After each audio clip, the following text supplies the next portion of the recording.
ఎన్నికల సమయంలో జగన్ ప్రభుత్వం మంజూరు చేసిన రోడ్ల భవనాల ఆర్&బి శాఖ రహదారులు రద్దయ్యాయి.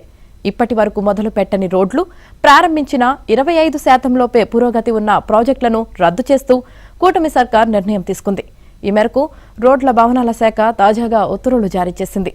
ఇందులో central road infrastructure fund CRIF కింద చేపట్టే రహదారులు కూడా భారీగా ఉన్నాయి. ఈ పరిణామం వైసీపీ నేతలకు వారి పేరిట బిడ్లు వేసి వర్కులు దక్కించుకున్న కాంట్రాక్టర్లకు గట్టి షాక్ ఇచ్చింది.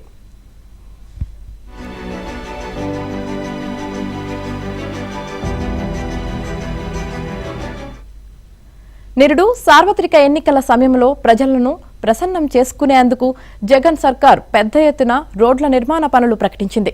కేంద్రం ఇచ్చే సిఆర్ఐఎఫ్ నిధులు సహా రాష్ట్ర వనరుల నుంచి 2,300 కోట్ల విలువైన రహదారుల నిర్మాణానికి అనుమతులిచ్చారు.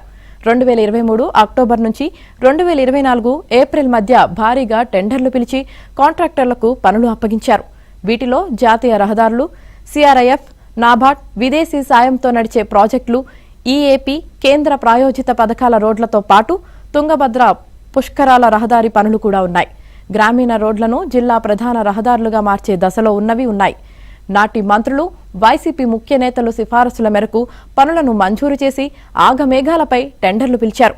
ఇందులో సింహభాగం వారు వారి బినామీలుగా ఉన్న కొందరు కాంట్రాక్టర్లే దక్కించుకున్నారు.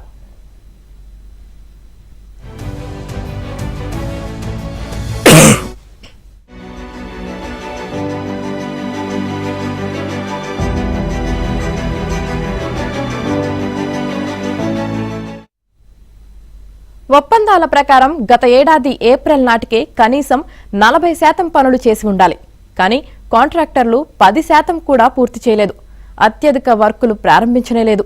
ఎన్నికల్లో మళ్లీ జగన్ గెలుస్తారని, కొత్త ప్రభుత్వం వచ్చాక పనులు మొదలు పెడదామని చాలా మంది వేచి చూశారు. మరికొందరు డబ్బులిస్తారో లేదో అన్న అనుమానంతో ధైర్యంగా పనులు చేయలేకపోయారు.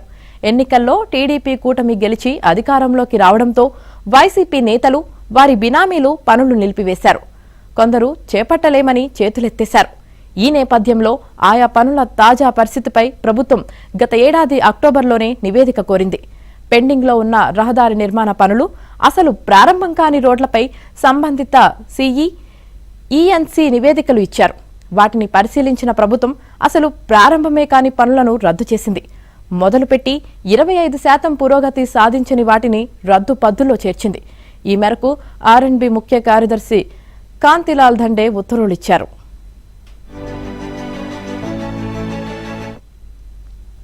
ఇంకోవైపు ప్రభుత్వం రద్దు చేసిన పనులను పునరుద్ధరించాలని కూటమి పార్టీల ప్రజా ప్రతినిధులు ఒత్తిడి తీసుకొస్తుండడం గమనార్హం.